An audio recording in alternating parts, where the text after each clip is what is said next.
ജനുവരി 1 ദൈവമാതാവ്. തിരുസഭ ഇന്ന് ദൈവമാതാവിൻ്റെ തിരുനാൾ ആഘോഷിക്കുന്നു. ദൈവമാതാവ് എത്ര അവർണ്ണനീയമായ ഒരു സ്ഥാനം!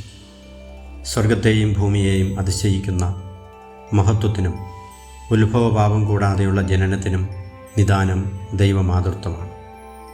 ഇതിനേക്കാളും വലിയൊരു നാമം നൽകി അമ്മയെ നമുക്ക് ബഹുമാനിക്കാനാവില്ല. കാരണം മറ്റെല്ലാ ബഹുമാനവും ദൈവമാതൃത്വത്തിൽ നിന്ന് വരുന്നു. വിശുദ്ധ ബനവഞ്ചർ പറയുന്നു, ദൈവത്തിന് ഈ പ്രപഞ്ചത്തേക്കാൾ ശ്രേഷ്ഠമായൊരു പ്രപഞ്ചത്തെ സൃഷ്ടിക്കുവാൻ കഴിയും.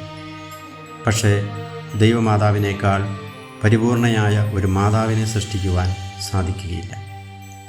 പരിശുദ്ധ കന്യകാമറിയത്തിൻ്റെ ദൈവമാതൃത്വത്തെ ബഹുമാനിക്കുന്ന ആരാധനാക്രമത്തിലെ ഈ തിരുനാൾ ആദ്യകാലം മുതൽ റോമായിലെ കത്തോലിക്കാ സഭയിൽ ജനുവരി 1 ആഘോഷിച്ചിരുന്നത്.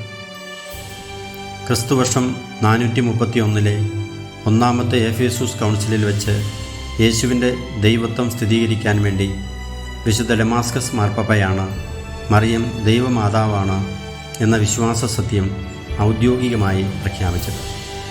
ദൈവം യേശുവിൽ യഥാർത്ഥ മനുഷ്യനായി അവതാരം ചെയ്തു. എങ്കിൽ യേശുവിന് ജന്മം നൽകിയ മേരി ദൈവമാതാവാണ്. എന്നാൽ മറിയം മനുഷ്യനായ യേശുവിൻ്റെ അമ്മ മാത്രമാണ് എന്ന നെസ്റ്റോറിയൻ പാഷാണ്ഡത 5-ാം നൂറ്റാണ്ടോടുകൂടി സഭയിൽ ഉയർന്നു വരികയും കത്തോലിക്ക വിശ്വാസത്തിൻ്റെ ഹൃദയത്തെ തന്നെ വെല്ലുവിളിക്കുകയും ചെയ്തു. അലക്സാണ്ട്രിയയിലെ മെത്രാനായിരുന്ന വിശുദ്ധ സിറിളും ജനങ്ങളും ഇതിനെ എതിർക്കുകയും പ്രശ്നം സെലസ്റ്റിൻ മാർപ്പാപ്പായുടെ ശ്രദ്ധയിൽപ്പെടുത്തുകയും ചെയ്തു. ക്രിസ്തുവർഷം 430 മാർപ്പാപ്പ ഈ പാഷാണ്ഡതയെ ശപിച്ചു നൽകി. നെസ്റ്റോറിയനെ സഭയിൽ നിന്നും പുറത്താക്കി. വിശുദ്ധ ഗ്രിഗറി നസിയാൻസൻ പറയുന്നു, ആരെങ്കിലും പരിശുദ്ധ കന്യകാമറിയത്തെ ദൈവമാതാവായി അംഗീകരിക്കുന്നില്ലെങ്കിൽ അവൻ ദൈവത്തിൽ നിന്ന് തന്നെയും വേർപെടുത്തപ്പെട്ടിരിക്കുന്നു.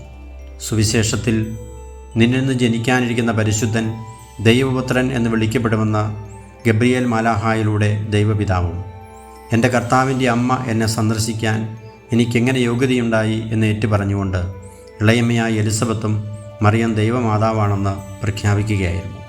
വിശുദ്ധ പൗലോസ് പറയുന്നു, ദൈവം തൻ്റെ പുത്രനെ അയച്ചു, സ്ത്രീയിൽ നിന്ന് ജാതനായി. ഗലാത്യർ 4:4.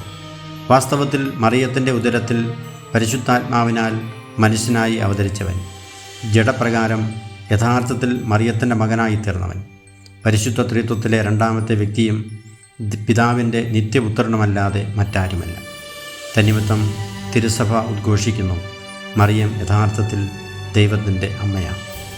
1974 മരിയാലിസ് കുൾത്തൂസ് എന്ന ചാക്രിക ലേഖനത്തിൽ പോൾ ആറാമൻ മാർപ്പാപ്പ ദൈവമാതാവിൻ്റെ തിരുനാൾ ജനുവരി 1 ആഘോഷിക്കുന്നതിൻ്റെ സാങ്കത്യം വെളിപ്പെടുത്തുന്നു.